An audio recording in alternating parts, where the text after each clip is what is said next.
To her subordinates because her boss never sees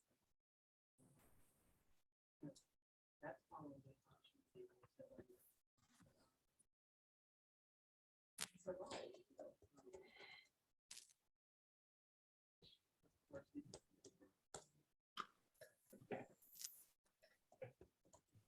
Hello, all.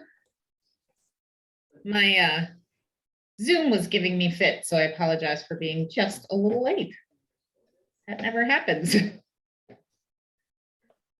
All right. Let's see. And wouldn't you know it, on the one time I'm late, everybody's here. We've had sort of slow pickup on our calls to date, but where we've got people filtering in for about 10 minutes, but everybody mid-major and planned must be a hot topic. All right, let me get my screen shared. And guys, if everyone could do me the favor of introducing themselves in chat, and I know that a lot of you already know each other, but it helps me to have a record of who is here, because Packard and Resilience Initiative have asked us to start reporting on who uses what service. And apparently Fundraising Friday has the most repeat customers of the Resilience Initiative thing. So thank you guys for being loyal students. We really appreciate it. But we're just trying to figure out as we go into FY23 planning, do we need to add more sessions? You know, what's the desires for everybody? So, right. Well, it is 12:35. Let's go ahead and dive in. Everybody can see my screen. Can I get some thumbs up, thumbs down? We're good. Rock on. Okay. So I do see a fair amount of new names. So I am going to do the spiel that some of you have heard before about Progressive Multiplier and why we're here. So I know I probably have a couple of our team members on the phone. My name is Bethany Mackey. I'm the executive director here at Progressive Multiplier. You will likely also see floating around Violetta Bermudez, our chief storyteller, as well as Lisa Riley, who is our fundraiser and all things expansion on our team. So feel free to reach out to them if you see them and need them. So Progressive Multiplier is a funding intermediary, and we fund fundraising experiments for progressive groups. So if you are in that boat that you are a achieving justice, realizing democracy, restoring the environment kind of group, and you are interested in talking about funds that are available from Progressive Multiplier, or if you have revenue generation funding you're seeking, please reach out to me.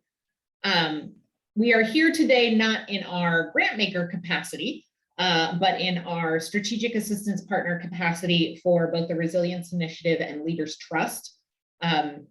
We've partnered with both of those groups to provide these classes twice a month, as well as one-on-one consultations. We do record for all of the Resilience and Leaders Trust folks these sessions, so the PDFs and the recordings are available on Resilience Initiative's site. If you haven't been able to find them, access them, or anything, please drop me an email and we can get you hooked up with those. They're all there. We have re-uploaded everything that was the passwords on Zoom somehow fell off for some of the legacy ones. So we are now good to go. So if anybody has trouble accessing, please let me know. what's available through this partnership. I mentioned our twice a month classes. So we are here at the beginning of the month for April. So this class will be lecture oriented with some discussion. Public speaking scares the heck out of me. And I don't like to yap at people for a full 90 minutes. So we do have a lot of discussion. And then our second class of the month is really a deep dive peer facilitated discussion where everybody sort of brings their questions around whatever the month's topic is to the table and we hash it out. So those are the classes side of things. We also offer one-on-one coaching consultation, completely customizable for anything you need. We only have 4 slots left for this fiscal year. So for those of you who have signed up and not used all of your hours yet, please reach out to me to schedule an hour. I will be reaching out to you. And as I say, we've got only 4 slots left in our slate. So we're glad that this is something that has resonated with you guys and likely something you will see in FY23. We do all kinds of projects with our one-on-one consulting offering. So we've done mid-level giving plans, we've done marketing communication integration, we've done board trainings, we've done all kinds of things. So anything that's on your mind, please reach out. Would love to give you one of those 4 slots. For Fundraising Friday, we have our May and June topics locked. So in May, we're going to be talking about storytelling to soften the ground for fundraising and building brand affinity. Really excited about that one. And then in June, the nonprofit industrial complex and how not to uphold inequity as a fundraiser. So that was a by request topic out of, I believe, one of our first cryptocurrency discussions. So if you have any thoughts on what you'd like to see included in those, please feel free to let me know. Any questions on the administrivia before we dive into mid-major and planned?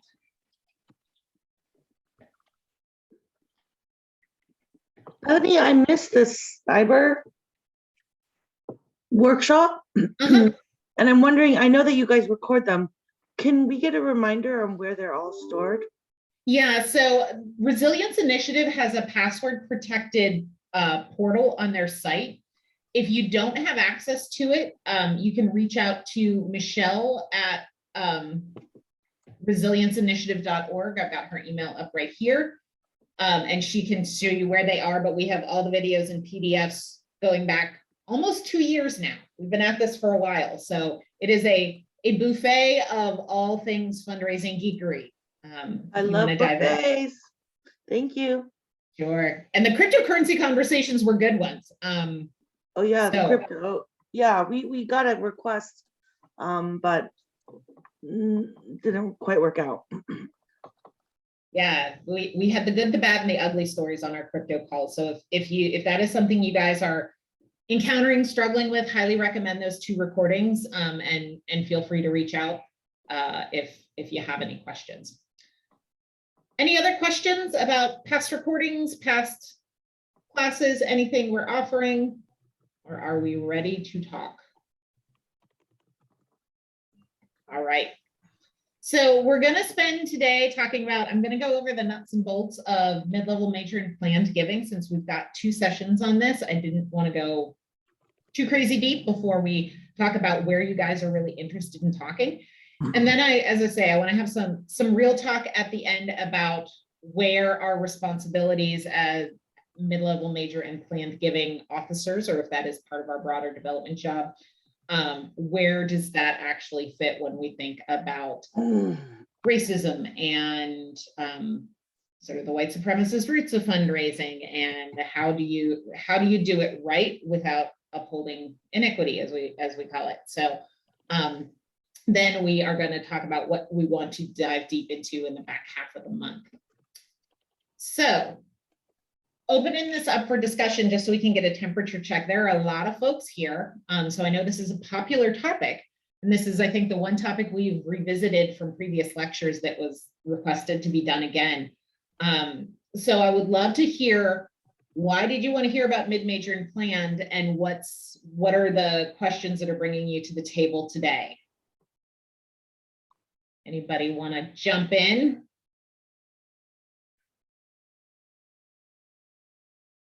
please. Hi, this is Janelle. Hi, Janelle. Sorry for talking so much, but Bring if there's it. silence, I will fill it. Our team has literally for decades been trying and starts and stops to get a plan giving campaign launched. And a lot of it really depends on the leadership and board support. We found that the board, because we had a transition of a founding executive director to a new CEO, that there are, like half a dozen board members who've been serving with us for 30 years who we'd like to capture. They are stepping down from the board, and we haven't really formally asked them about their interest in a legacy gift. So, we're just at the point where we want to figure out how this can take flight. Okay. I don't know much about the instruments and the financial, process of donor advised funds or, putting together a will and trust, but what kind of resources are available to us as staff to learn up, or is it better to partner with another organization to help with those transactions?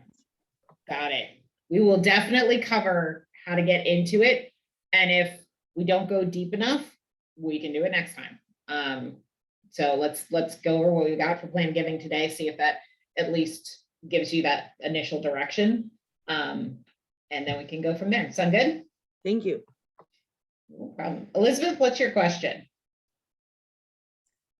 My question was mine was just sort of like looking at what mid and major mostly looks like for our organization. And we're 60% funded by individuals, most of whom fit into that category. The shift that we're seeing is that the number of individuals is decreasing and the giving amounts are more stratified. Like there's much more of a gap between the highest and the lowest. In terms of plan giving, this is something we're going to tackle this year. Like it'd be great to hear a little bit about how to put that into an actual practice as a program for a fundraising department. We get plan gifts all the time, but they are things we don't know about, which is okay, but it would be awesome to be able to cultivate that in a different way. Absolutely. And plan giving can actually be like one of those tools in the toolbox, with your mid and major donors, especially to cultivate both legacy gifts, like out of a will, but also planned gifts of non-liquid assets in the moment. So what else? What are people experiencing with mid-major in plan that they want to address today? And it's totally okay if you don't have a program and you're just here to say, I have no idea and I really want to figure it out. Hi, this is Kirsten. Hey, Kirsten. Sorry, I'm camera free. It fell off the back of the computer, so but I wanted to get in. So I'm at an organization that has a small but mighty and all hands on deck staff. And Bethany, you know a little bit about it. And the institutional culture around giving with our board has been something interesting for me as an old road dog of development. And I'm working with folks. None of them have actually, including our ED, have a deep experience in all of these different facets of giving. So it's been kind of catch as catch can. Yeah. And they have like really invested in tools and training materials and making things for the board. And but actually, having it kick into gear and facilitate like the hand holding that's required to make that institutional mindset shift is something that is kind of solely myself and the ED working on and kind of teaching the whole team who's been doing all this heavy lifting prior to my onboarding, literally right before their annual appeal. There is a lot of materials prepared, but understanding the processes that it takes in place to build the infrastructure to begin to execute it is where we're at now. And it's kind of it has to be an institutional internal cultural shift with some board training as we're in the midst of losing a couple of board members and trying to recruit. So there's a lot of materials and a lot of concepts that look really well thought out, but how to activate it within the community as we kind of are now beginning to have events where some of those older funders who are ready to do that kind of consideration. I'm trying to figure out like how good tools for getting the team to kind of pick it up and run with it, and it. selecting the tool that they've been provided rather than making more. And anyway, it's just Yes, totally hear you. institutional shift. The ongoing, Polly's nodding her head, in internal institutional cultural shifts. Yeah. Yes, all of us old road dogs, hear you. The Gen X and older crew, we are there for it, who have had to make those lifts. I And feel that so is- seen. Yeah, that is nothing. It is funny. We've been having this conversation a lot on my team. We range in age from 27 to 56. And so it is like a small team wide gap, and the 145? 125. I mean, And so the it is very it's bizarre in terms of like when you started fundraising and how that shaped you, because the sort of the younger folks on my team, the way they were trained in fundraising is a little more sort of subject matter expert point specific versus the folks who started digital fundraising when like digital wasn't a thing. And so you wore a lot of random hats. So you've got this weird, broad, but not deep skill set. And you're sitting next to our younger colleagues that have a very, it is less broad, but far deeper skill set, and how to like sort of puzzle piece that together as a team. So it's been we love all generations of fundraisers here, but definitely openly acknowledge that the background you bring to the table can make certain aspects of it easier or harder. Yeah, I had one of our wonderful, very vibrant young communications people told me we went 33% over our annual target. Woohoo, right? That's awesome. I had to be very pushy, broad to make this happen. However, when we had a postmortem the other day, one of the people who's moved into a communications role informed me that she had a lot of people tell her that we were asking for money a lot more than we used to. And I said, yes, we are. Yeah, but it happens. And we had a really great result. And so it's that internal mindset around social consciousness, and that we're very much aware on all of those pieces, but activating it inside of the organization is what I'm finding. Yep, and Kirsten, if that is something, just from a training perspective, would help with some one-on-one like board training and stuff, reach out to me. Because I know we've done that for a couple of the crews that I see on the phone, board training and staff training around culture adoption. So As appreciate soon it. as I catch my breath, I do plan on shooting you an email. Thank you, Bethany. Anyone else? I see some comments in terms of folks that are brand new to the sort of mid-major world, and some that are interested in cultivation. Anything else that we want to make sure we cover up on today? I'd like to just add on to what Kirsten said, that Yeah, go for the it. mindset issue, I think, is a big one in our organization. It's actually, we're like so foundation heavy that even the way that we approach major gifts is also from a foundation thinking, like we must develop a whole project, we have to put together a whole proposal. And it's like, it can be difficult to push people's thinking in that area. So I always love coming to workshops, because I never know where a good idea is going to come from, even though I am a harried old dog on fundraising. Yes. But thinking about, those are some of the things that I'm thinking about, is how to help break people's thinking around their comfort zone, which in my organization is like, let's write massive proposals and create projects just to get funded. Yep. And Polly, we will definitely get a little bit into that at the end, when we talk about sort of where the cultural alignment meets what are our ethical responsibilities when we're looking for higher dollar gifts. Because that is a far stickier conversation than it used to be, as it should be. But it's something I didn't want to not cover up on. So, okay. So let's start with some nuts and bolts. As long as there's nothing else, I'm not seeing any hands. But feel free to stop me, as always. For those of you who are new to Fundraising Fridays, we keep it very loose and casual here. So I want to go over just like, because I'm sure there are a lot of you who are new to this on the phone that are like, how the hell do I know what a mid-major or planned giving prospect is? So I want to talk about why we group these three together, and then how we start slicing and dicing who they are in your existing donor universe.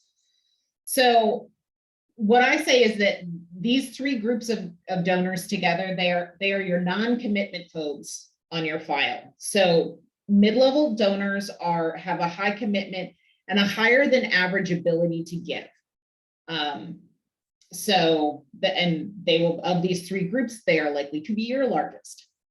Your smaller dollar donors will be much larger. We'll talk about how to break those down on your file if you don't have those levels set. Major donors have a high commitment, they have a high ability to give, and they have a high desire to leave a large gift. So mid-level giving tends to be something that is rarely seen by the donor as a significant lift of a gift. It is usually tied a little bit more to just capacity that you are at the point in your life with the organization and your financial life where giving a little bit higher gift isn't a huge drain on the system. But a major donor, there is some thought to that gift, and that there is a desire to leave a purposefully large gift. And there are like tons of research papers written about this stuff. So I'm encapsulating a whole lot down here because, we have an hour. And then planned giving is that intersection of high commitment assets and high desire to leave a legacy. And when I'm saying planned giving here versus gift planning, we'll talk about that in a minute. We're talking about that more traditional legacy gift where you are, there has been a big shift in terms of giving assets in the gift planning realm, while a donor is still, as my husband says, on this side of the dirt. As somebody who lives with chronic illness, that's what he's always like, hey, I'm on this side of the dirt, it's all good. So we are looking at gift planning as these larger sort of asset gifts that you actually give while you are here versus the planned gifts that are part of your legacy and estate. So the thing that is common is that these are high commitment folks. You rarely see someone incept as a mid-level giver or a high giver for the first time or randomly. They've got some kind of connection. It may be that their first gift is at that level, but their first interaction, they likely have a lot of non-financial interaction with you. So they would have had like value elsewhere, whether it's volunteer. For those of you who run events programs, these are folks who are often like your team captains at walks and that have that high commitment, but it just may not have translated to a gift. So it's a commitment thing. So how do you know someone has this level of commitment? And this is where we get into like the science of fundraising. The one thing I'm seeing a lot with our grantee partners that are coming into our portfolio right now is that they have great fundraiser gut. They totally get the program connection, but there seems to be a lot less training around what I would consider the science of mid-major and planned giving in the more social justice sectors of the nonprofit. I still see this in healthcare, in direct service, veteran service, but as we shift more towards the sort of direct action groups, there doesn't seem to be a lot of training in the rigor around fundraising, the math rigor. So if any of you fall in that category, let me know. We've got lots of materials that I can shoot your way. Or like, it's not hard, but it is rigorous. So in terms of the commitment flags, higher lifetime value. So if this is somebody who's on file and maybe they have been giving consistently and their lifetime value is above average for your file. Higher gift frequency, even if it's a low value. If you've got somebody who's giving $5 a month and they've been doing that for 7 years, that tells you something. Even though it is a small gift, it is still a very consistent, committed gift.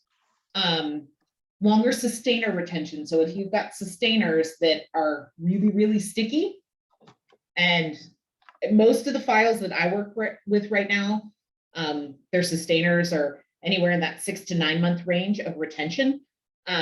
We're seeing sustainers get a little less sticky because people are doing a lot more sustainer first ask. So, but if you've got sort of a band of above average sustainer retention folks, that's a flag to you that they are a mid-level major planned prospect. And then, as I say, there's all the non-financial flags. So engagement with your content and work. These are people who show up at events. These are people, if you have a brick and mortar, I know we usually have a part of the crew that run museums and things like that. So if you have folks that are active in your brick and mortar, people who are active with your digital content, these are the ones who open your e-news consistently, things like that. So make sure you're not just looking at somebody as an ATM, and you're actually looking at them holistically, and their interaction with your content. Does that make sense to everybody? Okay. And I know we've actually got some true planned giving officers on the phone here.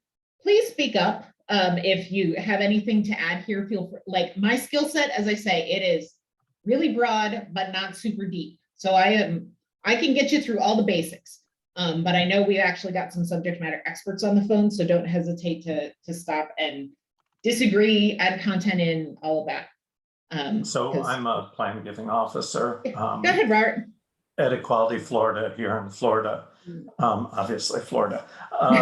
So everything you said to this point resonates. This is kind of how we, or how I, a team of one, think about prioritizing where I'm going to look. Doesn't mean I don't look other places or I don't have other ways to engage folks. Our fundraising model generally is very event heavy.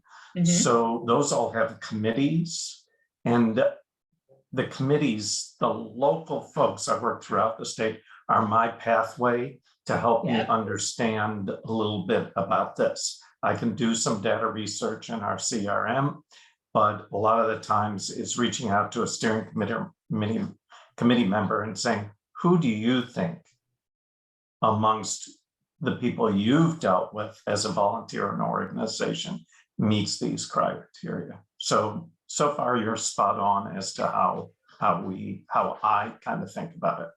Awesome. Thank you, Robert. Definitely keep me honest. Because this is like, I sometimes, like, as everybody who was on the cryptocurrency lectures knows, sometimes I am a toe into my like uncomfortable space of non-mastery. So I'm going to lean on you as our subject matter expert.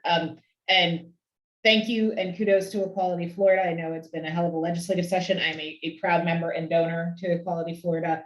Do the best HIV/AIDS advocacy work in the state. So I appreciate all you guys do. And again, sort of germane to what Robert said, a lot of you have heard my American Diabetes Association story of, when I didn't have capacity and I was, young and captained a team. That's right, that's a perfect example.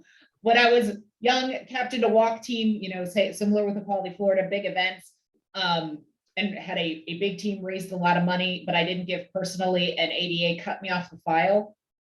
I would now be a perfect mid-major planned prospect for them had they stewarded me from that when I didn't have the capacity to give at 20-something to when I now at 40-something have the capacity to give and, still have a father I lost to diabetes. So that's, these are long-term relationships. I know some of you have been in organizations that you have, like, your organization hasn't existed that long. But just keep that in mind as you're doing your walks and things like that. So the other thing that these three groups in my mind have in common is that there is a math and communication sort of rigor that we put around them. It is identifying and segmenting the donors based on what you can, whether it's looking in your database for that data, or as Robert said, doing the qualitative outreach to your very involved volunteers and committee members to help you identify those folks. From mid through planned, it is an increasingly what we call high touch communication strategy. So at a mid-level, they get a different treatment than you would a small dollar donor, and you're sort of 80% of the donors on your file, all the way to, as Polly said, for better or worse, when we get into the major and legacy giving, we're talking seriously high touch custom proposals. That is sort of the culture. Whether that's right or wrong, that's a different discussion. And then measuring the effectiveness of the communications. So there is a different, these aren't like folks that you send everything to. These aren't the every email blast people, and they are taking a more thoughtful look at your mission and your content. So those are the similarities between the three groups in my mind. Questions or comments?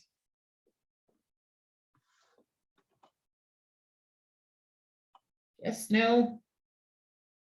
Well, I'm going to agree with you and add something, I guess. Yep, do it. So we have a very donor-centric, I'd like to think, mindset. I think sometimes that does not play out in various tiers of our organization. You know, we sometimes say, oh, that's how we've done it, so we're going to do that without even asking folks whether that works. But that said, I in particular really am very donor-centric. So I think that my foray into engaging folks regarding a plan giving conversation is equally about supporting the mission and almost more importantly about them. Mhm. I want to know what they are about.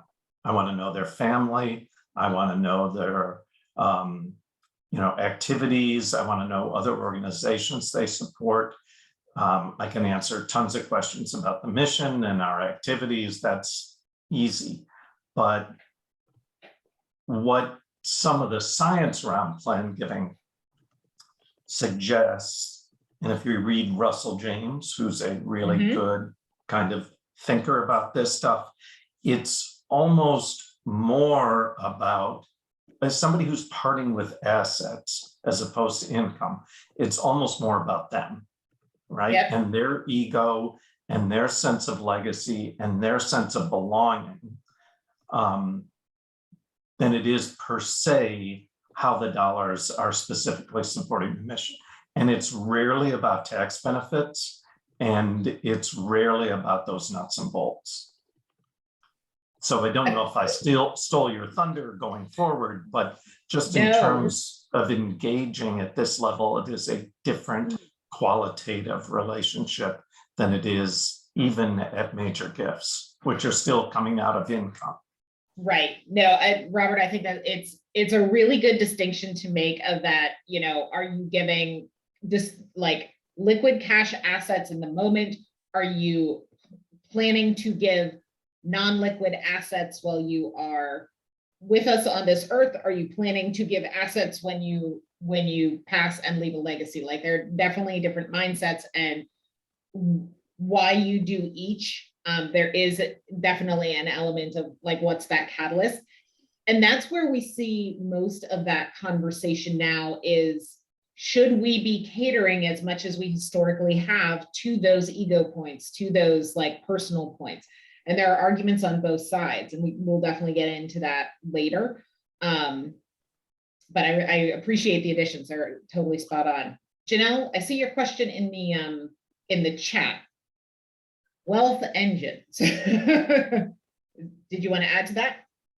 Oh, that was just based on something that Robert had talked about in terms of investigating and researching the way his donors give to other causes to determine how to poise and ask. But I actually had another question, because plan giving, it just made me remember, plan giving oftentimes is most closely associated with legacy and end of life gifts, but actually we know that making a stock gift a gift of stock is a planned gift when a donor is, say for example, selling a company or property, and they have to there's like a waiting period for stocks or something to that effect, need to mature before they can sell the stocks and then use the proceeds for donations. They actually can make those stock transfers and it be like tax-free. So there are a lot of different other ways people or our organization have thought about plan gifts to help better advise our donors. When I feel very, very fortunate, but our former executive director nurtured his donor for, I'm not joking, it's like 15 years, and at every board meeting said, well, I talked to XYZ and he said he hasn't sold his company yet, but when he does, he's going to make a contribution. And finally last year we got a 6-figure gift from him, but he could have done it. If I knew about this, he could have done it tax-free versus like selling the stock and then giving it to us. So, Right. you know, anyway, I wonder if we're touching on any of that, because I'd love to learn more. And it kind of goes back to my first question, which is, who are these experts that can help us guide some of, you know, our donors too? I just need to know what instruments exist that can be helpful. I don't need to know all the details. Sorry Got to it. take so much time with my question. No, that's good. If, you know, and when we talk about what do we want to deep dive into in 2 weeks, if it is like, do you need me to compile what are the instruments? I have some of them in here. Do you need me to go recruit somebody who can say, here are all of the planned giving sort of mechanisms and the tax ins and outs of each? That is definitely not something I'm qualified to do. Robert, you might be qualified to do that. I am not. I know where my limits are. But we can definitely talk about, if we don't get deep enough to get you started, Janelle, where else we need to go. And there's great chat going on in terms of, as we think about how to identify mid-major and planned, specifically planned and major. Mid, you will identify in your file themselves, but that major and planned giving, there are all kinds of things like wealth engine screenings that you can put on your current file. There are databases that you can tap into to, you know, identify cold donor prospects that give to similar organizations. There are all of that is out there. There is a tremendous amount of data that can be bought. So my approach is always mine where you are, you know, or like organic traffic on your website is always more valuable than paid traffic. So mine your organic farm first. So the people who have come to you naturally, they are going to be easier to convert.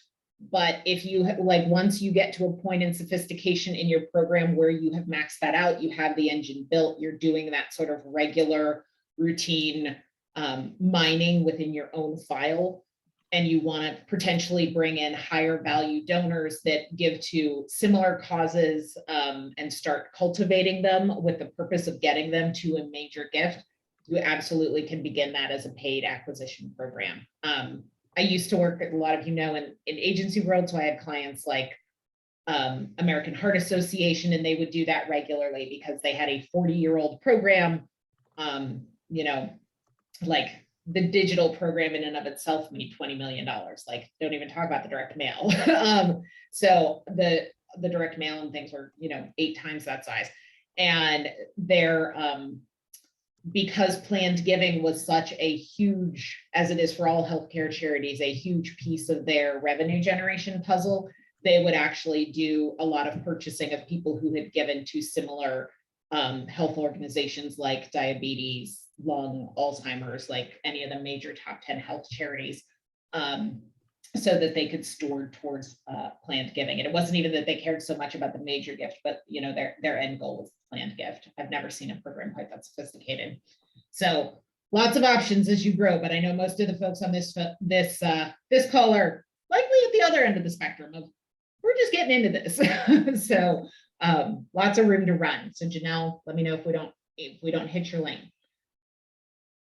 So in terms of how do we start in this nuts and boltsing of our mid-major and planned, if you have no idea, you know, or you have arbitrarily decided on where your mid and major levels are, what we typically say is 70 to 80% of your revenue comes from major gifts, and it's about 20% of your donors.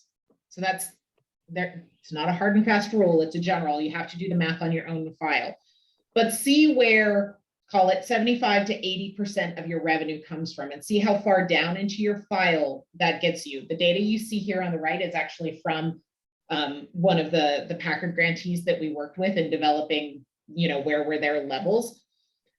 And then after you identify those, you know, 70 to 80% being given by 20, that next 10 to 15% of the revenue coming is your mid-level folks. And then everybody below that is what we would consider small dollar. I hate that term. I would love to, I want to hold a naming contest of what can we call smaller dollar donors. because, I was raised in healthcare nonprofits, and the dollar that buys the test tube that cures cancer was the most important dollar that ever got donated, right? So I never want to disrespect the power of a dollar. So this is how, just from a math perspective, this breaks down. Does this make sense to everybody? And does anybody want to push back on this in terms of how they've done it in their world? Grassroots donors, I love.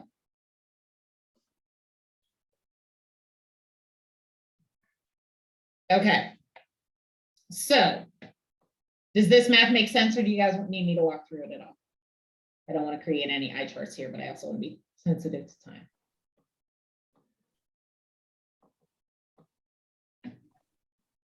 And is it Myra or Mayra? I'm just looking in the chat.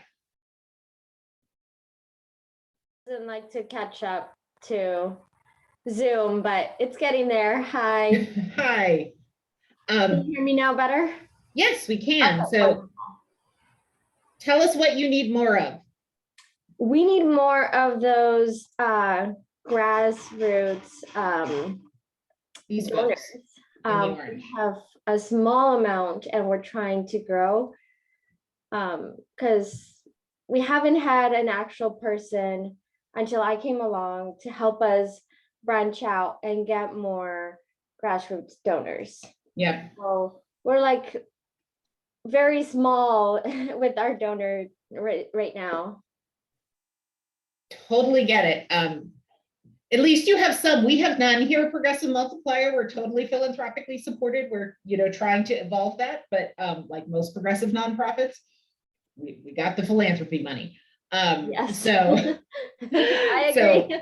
totally hear you. And it's important to not lose sight of this, because even though the mid and major are where the heavy money is coming from, that's where you're talking 80-90% of the money.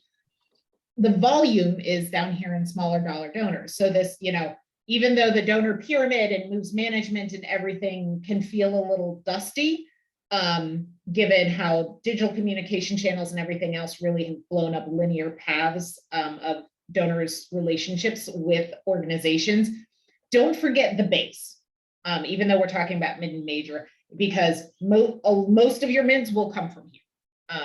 So Myra, if you ever want to chat about the true small dollar folks, give me a call. We've got lots of stuff on that. Oh, thank you very much, Stephanie. Sure. Any other questions before we keep going?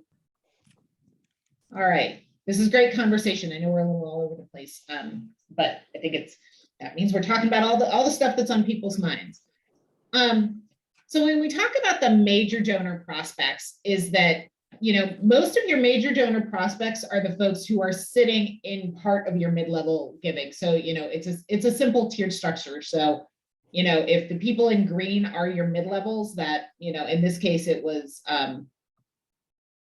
essentially the $500 to $1,000 folks. These are the folks we want to concentrate on cultivating into major donors, as opposed to trying to make some kind of giant leap. So you actually need to dig deep and say, okay, if we know, like, where in this band of mid-level should we focus for our major gift? Because as we've said, that is an increasingly high touch strategy, and you likely can't do your whole mid-level pot as a major donor upgrade. The other thing I want to talk about here, and Robert, I'd love to have you weigh in, is that if you have folks who have already raised their hand as they are going to make a planned gift, there are lots of different philosophies on, do you then not treat them as anything else besides a planned giving participant, or is that actually a flag of commitment and you want to have the conversation about what of their ability to give now do they want to engage with your organization? Robert, do you guys have any set policy on what you do with the folks have made a planned giving commitment? So first of all, we have a recognition society for those folks who have told us that we're in their estate plans, and we do not require a dollar number be given. We do usually ask to see the instrument if they're willing to share that, so we make sure they got the language right. Those folks have a stewardship program that's solely planned giving oriented that I run. So Mhm. there's special events, there's a newsletter, there's all that, but they are not taken away from the major gifts officer Okay. in the local area. So they're still part of the whole day-to-day pulling dollars from income, mindset. We don't say, oh, we've caught a big fish, let's concentrate on their legacy giving and not expect much from them during lifetime, because we think we'd be missing opportunities there. And our donors in general have just not liked that approach. They really want to stay engaged in a way that's consistent with what they've experienced as a lifetime giver. But that doesn't have to be the rule. Other organizations handle it differently. Yep. But that's what we've done, even though a lot of the folks who have notified us are 65 plus, 70 plus sometimes, but they still want that day-to-day kind of, I get the emails, I get the big event invitations. Yeah. Yeah, and Robert, I think you're so right, and it has to feel culturally right for your organization. So one of the things, like if you are a healthcare or organization or something in that vein where somebody may leave a legacy gift, but they do not have current big capacity because they are a caregiver or something like that. So really think through the scenarios of how those kind of asks are going to hit on your constituents. I think that the other thing around this is that when we funded about 9 groups to do experiments with planned giving and use FreeWill as a software. We'll talk about that in a minute. Of the people that committed to planned gifts through FreeWill for our grantee partners, 75% of them also gave major gifts, either within the year. So there is definitely overlap between the programs. So please make sure that as we talk about, like Kirsten, the culture of getting people in this mindset, make sure that it is a culture of collaboration versus a turf war. I have been in a few of those between major gifts and planned gifts and mid-level gifts, and folks that were and God forbid you have a capital campaign in the middle of that. So just make sure that you realize this is one donor, lots of ways to show commitment, treat them like a human being versus a spreadsheet. I know I don't need to tell that crew this, but sometimes you need to make sure to make that argument to your colleagues across departments. Any conversation or questions around that before we keep going? All right, we'll keep going on. So as we talk about the difference between mid-level and major when it comes to fundraising strategy, with mid-level, you're trying to retain and upgrade through what we call mass market giving. And it's a hybrid kind of minimal personal touch and then mostly automated specialized communication. In big programs, mid-level can be a fair amount of volume. So we want to make, and again, this is all scalable based on your size and maturity of your program. If you are small enough that your ED can write a personal note to every mid-level donor, great. There are very few programs that stay that size for long. So make sure that whatever you can do as your mid-level program grows, it's sustainable. So think about things like a special newsletter where you're changing out the header and actually acknowledging, the mid-levelness of this group. Sometimes that's even a named group. Robert talked about a recognition society. We've talked about sort of tiers of our donors. That is and we had a long conversation, right or wrong, but that is a good use of that to indicate that this is a special touch. This is something they are getting in recognition of their commitment. The donor is driving what they give here without a lot of your influence because you don't necessarily have that in-depth knowledge. You haven't had the conversations about the deep whys of why they're giving. You haven't had the conversations about family and the this and the that. Like Equality Florida knows that I'm a sustaining giver and a member, and I give it what I bet is probably at a mid-level gift, but they don't know that the reason I give is because my husband has AIDS and Equality Florida does amazing HIV/AIDS advocacy work. That's nowhere on my file. So like Robert doesn't know that that's why. That's one of those key pieces of information he needs as a planned gifts officer or to get me to a major donor. So that's when you think about like mid-level donors are largely anonymous in their whys. So you are not putting in that staff time to steward them like you would a major donor or a planned donor where you have that background information. So major donors, you're usually looking at an increasingly specified gift where somebody is interested in research or a particular service you provide or a particular program. So that's where that knowledge base is real and how it affects our stewardship. Anybody have any questions about that in terms of how that manifests or how do you manage that, or good or bad examples?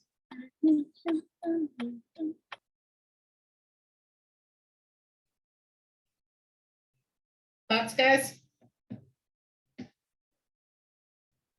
Everybody was all like conversating and now everybody's gone quiet. I don't know if it's that afternoon slump has hit.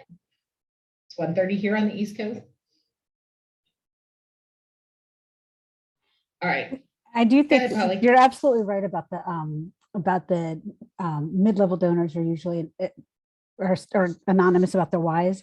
They're the ones that sort of sneak up in your file, which is why I've always been like hella attracted to mid donors because it's like, you know, you could always see their heads sort of popping up. And what I always try to tell people when I'm sort of training them up in fundraising is that they're yours to lose. They're yours to lose. Every new donor you get, no matter any size, but especially those mid donors, they've already told you they like you. They've already identified themselves. And if you lose them, it's you. There's no other point there. Yeah. I fully agree. And one of the best examples I have of that. So for those of us who were fundraising when the tax laws changed, and in terms of what you could deduct on your taxes and the both personal and married minimum got much higher. So you weren't itemizing. It wiped out poorly run mid-level giving programs. Because if you didn't really well steward your mid-level donors, they no longer have tax incentive to back that up. So what we saw with a lot of the programs that I worked with that just, you know, when programs get very, very large, they can get a little lazy about the finer details because it's a volume play. So even though I've worked with some of the biggest brands in the country, some of them are the sloppiest programs I've worked with because they don't have to, you know, squeeze every dollar that's theirs to lose. And it's a different mindset because it does really become a volume play at that sort of mid-level and below level. They're really focused on the planned gifts and the major gifts. So in some of my, like, I'll never forget our quarterly business reviews after that December when the tax law changed, where it's like, yep, literally these thousands of donors that used to give in December, gone. Because they weren't well stewarded. They were theirs to lose. So if you can, the opposite side of that, I worked with another client, Feeding America. I use their examples a lot. They run a very tight ship, even though they are a giant program. They actually have one of the better automated mid-level approaches that I've ever seen, in that they actually have what they call their digital ambassador program. So they have a separate email address, a separate look and feel for their mid-level donors, and they do like lots of automated touches that actually come from what you think is a human being. And it's actually just a cover address staffed by about 5 different folks. So you're getting real responses, and they've shared the burden. So it's still high touch, but in a very automated way. And they do like a once a month call, and they engage their telemarketing firm for that because, again, giant program. But they did not have that same complete wipeout when the tax laws changed. If you put the time into stewarding, your mid-level folks are stickier, which means Robert's job is easier at the end of the road because you will have a better organic pool to mine from of committed donors. Make sense? All right, guys, we'll keep moving on. So talking about planned giving and gift planning. as we say, gift planning, give now, planned giving, legacy. I see this sort of flopped around a lot, but I do see them as two distinctly different paths. And that gift planning is an active part of storing mid and major donors to give like assets outside of your immediately discretionary wealth, both during lifetime and then the planned giving after death. The thing, and anybody who works in planned giving, please weigh in here. We saw the pandemic for our grantees fundamentally change who they were getting as planned giving commitments. So a lot of the groups that we were dealing with, that age level dropped a lot because people were doing wills for the first time. And they were doing them at 40 something and 50 something. And yes, those will change over time with life milestones, but that the planned giving conversation could be had younger than it used to be. Did anybody experience that during the pandemic? Robert, not much for you guys? We saw that with like Jobs with Justice, Clean Water Action. So I saw it in progressive groups, but across different sectors where there was just this distinct change in their average age of people that were coming in through free will. And Free Will said they saw that as well. Oh, through Free Will, definitely. So we have two platforms in planned giving. We have our own, and we use Free Will. Free Will, the donor age definitely came down. The number of donors went way up. The size of gift on average actually went down. Yeah. The size of acknowledged commitment. Let's put it that way. And that is the thing. I'm curious to see how this shakes out from a stewardship perspective. So, you know, when platforms like Free Will, Pandemic are bringing planned giving to a younger sort of audience band. And when I say younger, we're talking like, you know, 45 and up as opposed to 65 and up kind of thing. So younger. You are much more likely to still have life events that will make you change your will. Buying a home, having kids, having grandkids, getting divorced, all the things, getting married.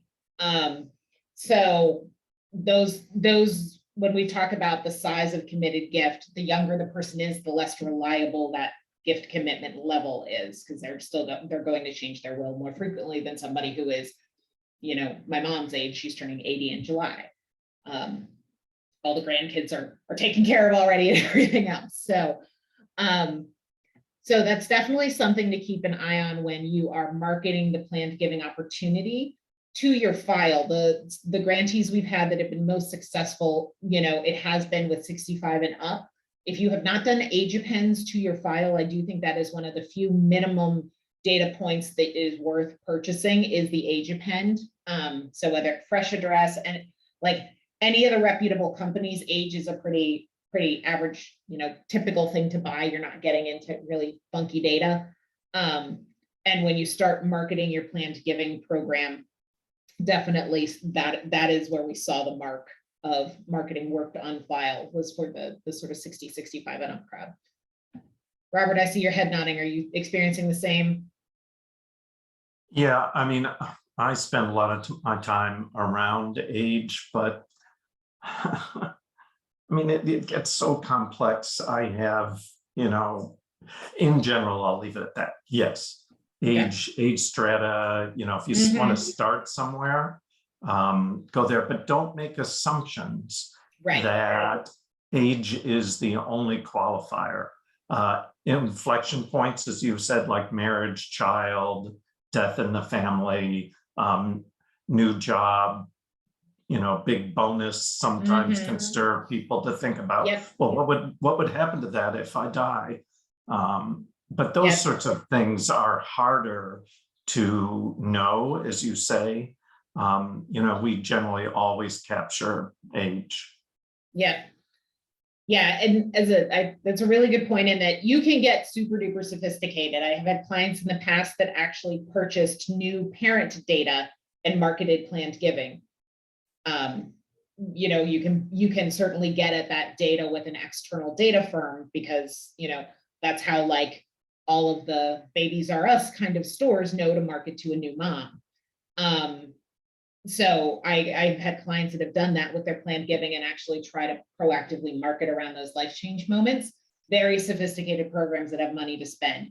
If you are not at that end of the spectrum, age is step one to market to your own file.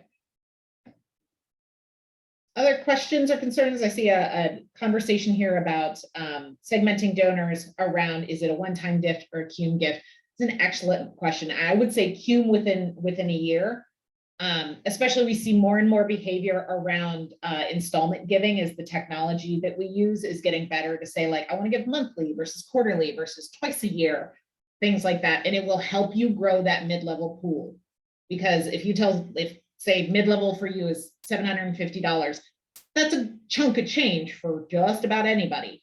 But if you tell me that I can break that into 12 payments and you're still going to consider me a $750 a year donor, great. So you will expand those higher donor pools if you give, and you'll get them a little younger if you can give them payment options. Make sense, Angie? Awesome. Okay. So the types of gifts and donor plans, and Janelle, this is what you were asking about, is that they really fall into the two buckets of gifts that you can give now that financially benefit you while you're alive. They produce income, tax deductions, et cetera, or gifts that happen upon passing that may or may not produce financial benefits when they're alive. So bequests, charitable remainder trusts, things like that. So it is really good to think of these in two buckets because it's two different stewardship conversations. These get more intricate every year in terms of the things that are available to people who want to donate, both assets and cash, or name somebody in their will. These are also subject to ongoing legislation. We know that we had that conversation when we had our DAF lecture about there is active moving legislation on how we're going to regulate DAFs as a country, donor advised funds, which often can play into planned giving. So definitely make sure you stay up on that. Chronicle of Philanthropy, Nonprofit Quarterly, any of those goodness to keep up to date on that. This is one of my favorite resources for somebody who does not have huge planned giving training. This is from plannedgiving.com. Grace Communion International, which is obviously a church, has this laid out the best for a screen capture of this size. So this is like, if you need to explain this, this is one of the best for dummies charts that I've ever found, and they update it probably every 18 months to 2 years, because I have several old versions in my files of across the top in the white writing against black is the what can somebody give, and then it's how does it work and what kind of donor is that good for. So that can become part of your strategy when it comes to gift planning. And then when we talk about donor benefits, if you do collaterals, electronic leave behinds, talking points for major gift officers, anything like that, that's where you need to have a decent understanding of the benefits. So highly recommend downloading that. Obviously it'll be in the PDF of the deck. But if you go to plannedgiving.com, you can find this chart. Is that a helpful resource? Good. Okay. So we could do an entire class on each one of these assets. And that's why that's the good and the bad of Fundraising Friday is we could do a year on planned giving, and do a master class. So the goal of our lectures here and our discussions here is to raise up what are your immediate needs to get your program started, deal with any hurdles you've got in front of you, and start sussing out, are there deeper resources that would make sense for us to ask Packard to help us develop so that it is available for you guys. But this is by no means a be all end all of planned giving classes. I would not be a qualified teacher for that one. There are definitely those resources out there if you are serious about wanting to invest a lot in planned giving. There are, dedicated multi-day seminars that can get a little pricey, but they are out there if you are, I would just say it's one of the hardest disciplines to master because it is so affected by sort of the financial and legal world. Alyssa, I don't have a link to the chart. If you go to plannedgiving.com, which is in the mouse type here at the bottom, or if you just, even if you Google Grace Communion International Planned Giving chart, it'll come up for you. Okay, other resources for planned giving. I want to be conscious of time here. We never have enough time. I want to do a half-day fundraising Friday so badly. You guys are probably like, oh my God, only so much geekery. So these are planned giving as a fundraiser. And Robert, I'd love to hear how you guys slice and dice this internally at Equality Florida. To me, a fundraiser should focus on who is a planned giving prospect and what am I talking to them about. The entire sort of side of the puzzle that is, what are the latest tax laws? What are the latest finance vehicles? That as a fundraiser is not necessarily our area to know super granularly. Most places in the programs I've worked with, they pull in counsel, they pull in finance. Some of them have external firms that they work with. So Robert, I would love to hear, outside you being a team of one, how do you deal with the non sort of core fundraiser skill set of planned giving? Well, truth be told, I'm also a lawyer. So well, there you go. But I wasn't a trust and estates lawyer. So I do have a little bit of skill set, internal skill set around that. But have I drawn on that? Only in the sense of I know what to look for, not in the sense that I am currently practicing trust and estates law. Yeah. I don't concentrate. I spend 10% of my time on the nuts and bolts, keeping up with vehicles, tax law.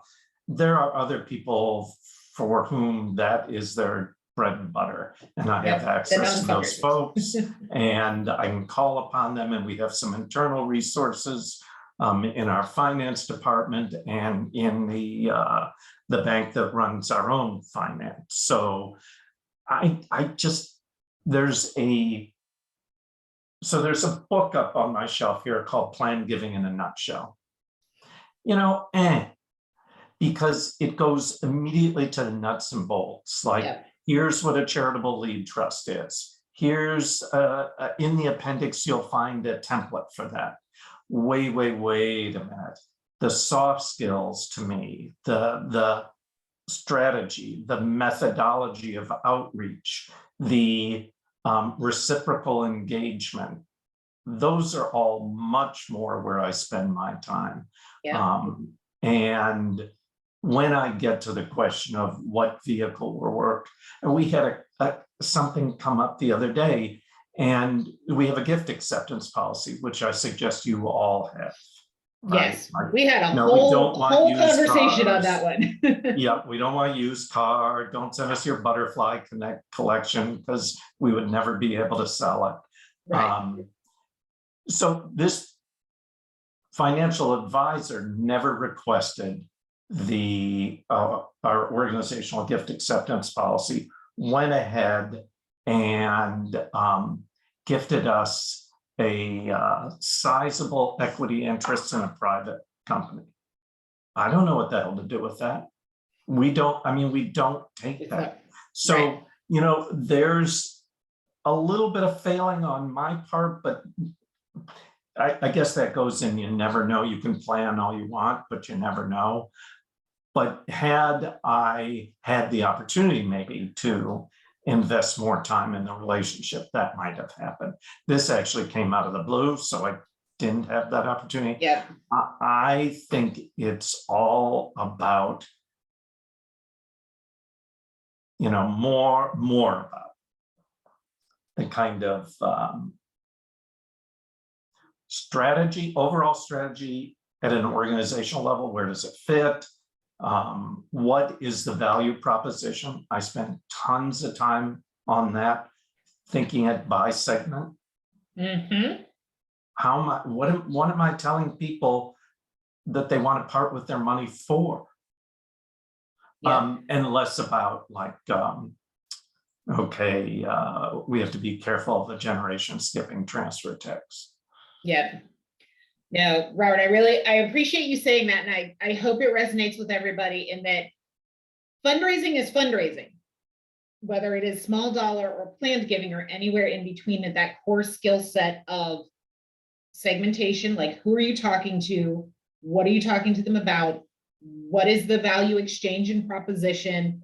How are you treating them as a human and not an ATM? All of those pieces are universal. The difference between if you're doing it for a huge small dollar program and a planned giving program is the sort of how much are you automating and relying on digital channels and direct mail versus how much are you relying on like face-to-face or virtual face-to-face, those kinds of things in the age of the pandemic. So it's more, channels and tactics versus those core skill sets that we as fundraisers have to lean on. I'm very conscious of the fact that a lot of you are in small shops and sometimes that you are in a place where it's like, I want to start a planned giving program and you have to at least educate and manage up. So I wanted to include some resources here. Plannedgiving.com is a great one. Stelter, they are a firm that wants you to hire them, but they do have some really fantastic white papers and resources about the basics of planned giving. And then freewill.com actually does really solid thought leadership, and they offer a lot of free webinars. So if you're in a spot where you have to educate up, Kirsten, if you have to educate and do culture change, that kind of thing, these are good resources to have. But I could not agree more that yes, you need to be sort of conversationally versant in the sort of vehicle stuff of planned giving. You do not need to be the deep expert. Call in the people who are your trusted state's attorneys. Great to have one of those on your board or advisory council. That's how we deal with that kind of stuff. And you focus on what fundraisers do best. Make sense?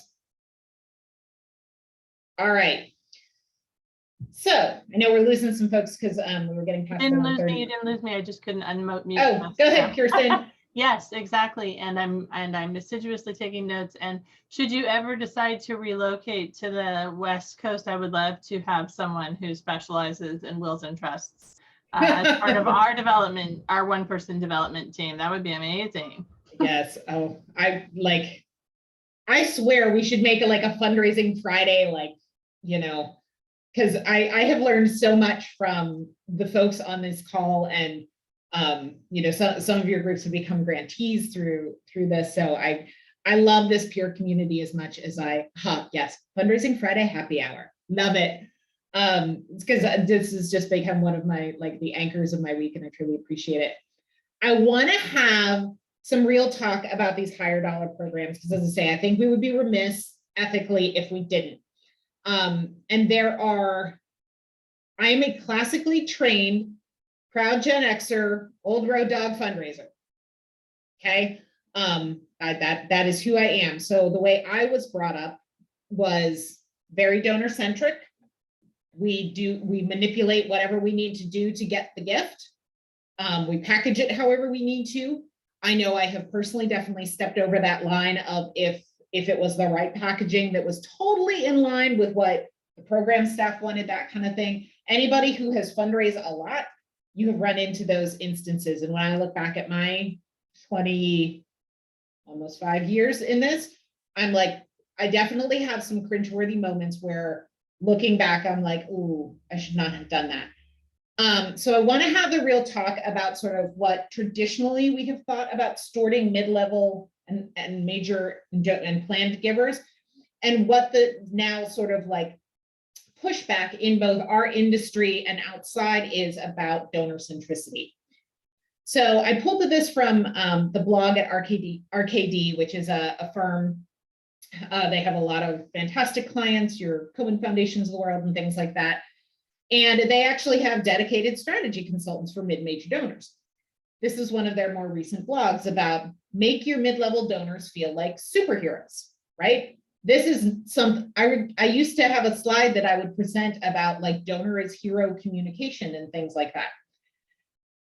And now I think about that as somebody who works very specifically with frontline progressive groups, and I'm like, ooh. So it is all about, I think, perspective, but as fundraisers, what do we do with that, right? The reason this has been the legacy of fundraising is that it works, right? When you are donor centric, you get more money. That is kind of a hard and fast rule of fundraising. So this is where fundraising and culture and how you set your metrics and everything else sort of collide, is that if we as fundraisers are held to metrics that aren't realistic, we are often incented to cross this line and go make them be overly donor centric and overly superhero-y. So I pulled this quote from Vu Le, the nonprofit AF blog. It's linked down here if you guys are interested in reading it. But we base everything we do on the comfort of largely white donors who hold the most wealth in this country. That's kind of the bottom line when we're talking about especially higher level donor programs. It's much harder to convince donors and ourselves to confront the difficult truths about historical atrocities like colonization, slavery, wealth disparities, unearned privileges, and the harm caused by capitalism and the process toward reparation. It's riskier. We may lose funding, we may lose donors, but if our sector is going to fulfill its promise, we must fundraise in a way that does not uphold white moderation and white supremacy. That's a lot, guys. But I think it's something that we have to talk about. I don't have any answers. I don't.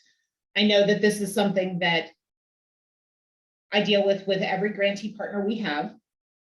And I, being the geek that I am, I do it in a financial modeling way of like, yes, these are the donors you are likely to lose if you fundraise in a way that is less donor centric and more frontline led. It's a business decision for like, I get to the luxury of being one step removed and saying, here are your two paths.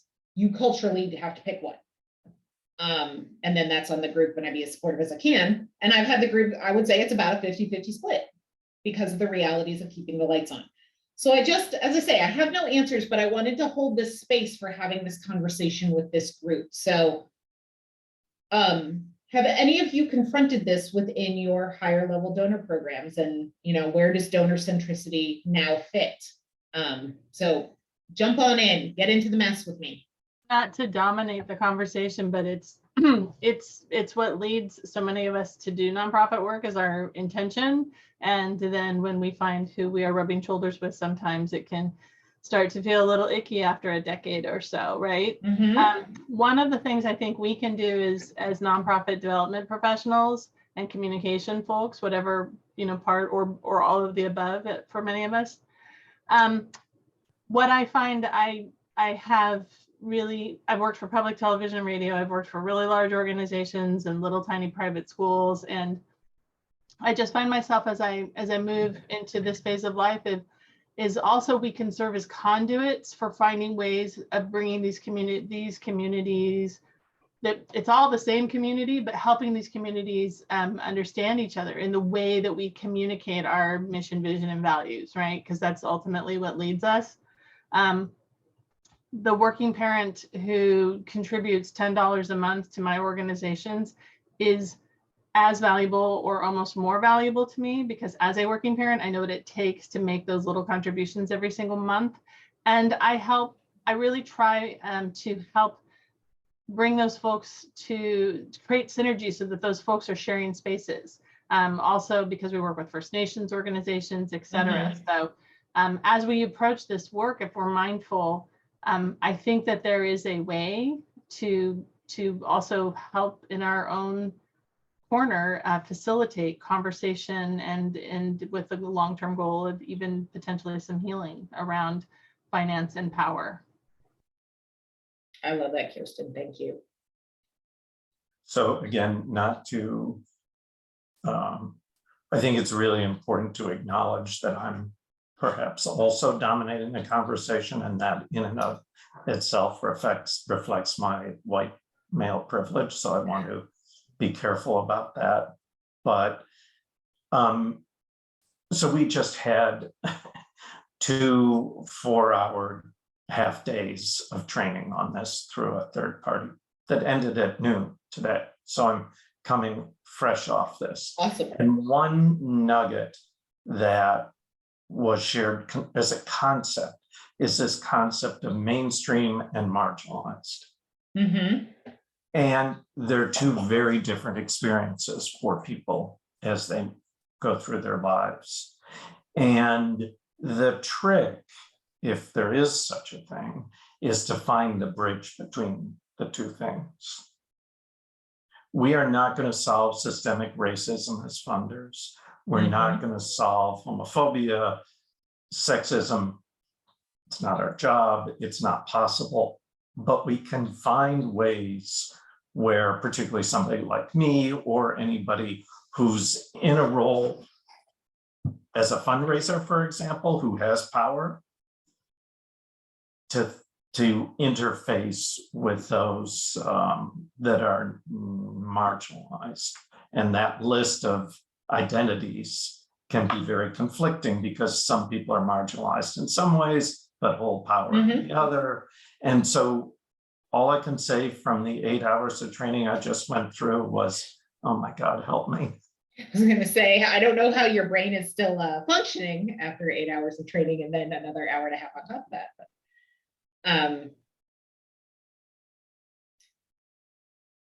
I find that really interesting in terms of being the bridge, and I totally agree. Like our role as fundraisers is limited in terms of how we can bend the arc. And I think specifically for us, it's where is that line of, where is the donor centristic line? And then obviously there is the line of unethical and fraud and like the easy to identify things. But the example I have, I used to work with an international aid group, and their fundraising, all of the creative was sort of all Black children in sub-Saharan countries, looking sort of that pensive, semi-distraught, made a ton of money. It's the creative that worked. Anybody who has mass market fundraising background has tested photography, copy, etc. The program staff rebelled because they were like, that is not what we do. We are not about putting a blanket around a cold kid or feeding a hungry child in sub-Saharan Africa. We are about embedded, community-driven solutions to entrenched problems caused by famine, which is a far harder thing to understand and sell, etc., when you're talking about having to communicate that in the space of a Facebook ad. That is our conundrum as fundraisers, and then our ethical question in terms of, the donor-centric behavior of do we market what sells, or do we give up those donors? Do we, bend over backwards for the major donor and create a program because it's what they want? Or do we say, no, what you're interested in is really not on our priority list?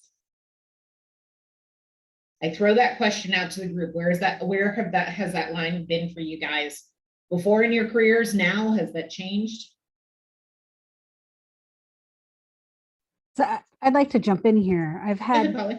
tons of experience with this, and I push back on this conversation, and it might be because I've done so much work on educating people about governance too, so I understand the nonprofit structure. Yeah. And so I come from a donor-centric approach to fundraising, but putting the donor center in the way that I approach fundraising is not to the exception of the North Star of the mission, vision, and values. So I have had difficult conversations with donors and had to say that that sounds like a great idea. However, and I had to, I always saw it as my job is not to necessarily accommodate all the donors' wishes, but to help the donor understand that we have professionals, training, skill, acumen on staff, and that our approach is our approach, and that we would love them to put their resources into this work. But if that's not their jam, okay, and just love them anyway and wish them well. And what I've come to realize is that I lost very few donors by having like for reals conversations with them. That's awesome. And And I've increased gifts by having those real conversations with them, because they were like, wow, I've never had a development person talk to me straight like this before. They're always just looking at the bottom line. And I'm like, well, Right. of course, you know, like I'm looking at my bottom line, but I'm not going to change the mission of the organization because you have a pet project. Yeah. And when it comes to like other aspects of white supremacy that we always deal with, is I've literally had major donors, prospects and current givers like act like my major gift officers were their dating opportunities and wanted to like Mhm. order up the cute ones to come over to their house. And it was like, no, you're not going to get the handsome fella on my development team. You're going to get the big fat Greek lady, and we're going to sit down and we're going to have that conversation. And so, you know, by just sort of putting my personal ethics in front and making Yeah. sure the mission, vision, values of the organization is always the center, I think you can do both. Where I do Yes. think there's ethical problems is when you know, like go through this big effort and you create programs to chase money, whether it's foundation Mhm. money or individual money. God, and if it's on your work plan, go for it. If it's not on your work plan, you really need to have like a centering moment to figure Yes. out, like, is this really the way I want to go here? Polly, as always, appreciate your perspective so much and agree wholeheartedly that, and I think, you know, it's your personal North Star and the mission North Star. And if you keep those aligned, you're going to be in pretty good stead. It does mean you're going to have hard conversations. And the younger a fundraiser you are, if you don't have executive director backup, in like when you deal with those culture clashes internally of like, make the bottom line, I don't care what it costs, but so like sometimes that staying true and keeping those two stars aligned can be very difficult. It gets easier the more of those you have under your belt. So if you're facing any of those and you need backup or advocacy internally, call me. I'm happy to help you brainstorm, but know that staying true to your ethics and your mission North Star will keep you around a lot of the mess. So could not agree more. We have 1 minute left. If people want to throw in the chat for our deep dive conversation on this topic, is it around, you know, what Robert was talking about in terms of like the nuance of with mid through planned donors, what is the actual core fundraiser stewardship approach in the communication and the messaging and the value prop, and less of the here's the technical ish about what is a planned gift?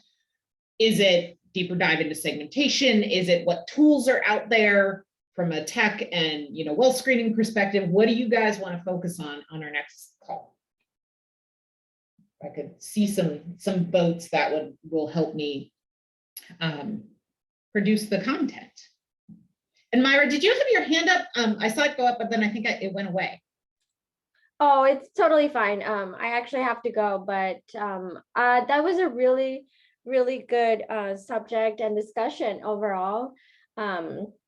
I did have a comment for the previous thing that we were talking, and I definitely agree with Polly on some things. It is ethics has a major part of that conversation. Unfortunately, I do have to go, but thank you so much, everyone. Yeah. Thank Hope you to so see you much, next time. Stephanie. Yes. Okay, thank guys. you.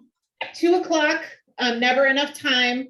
I will scrape the chat and that will be our agenda for next time. And if you didn't get to throw it in the chat, throw it to me in an email. Thank you, Robert, for lending your subject matter expertise. That was delightful to have an actual planned giving officer on the phone. We're always about peer educators here. We truly consider this a peer community. I'm just the facilitator. So anybody who ever wants to jump in, let's do it. So thank you guys. Have wonderful weekends and we'll talk to you soon.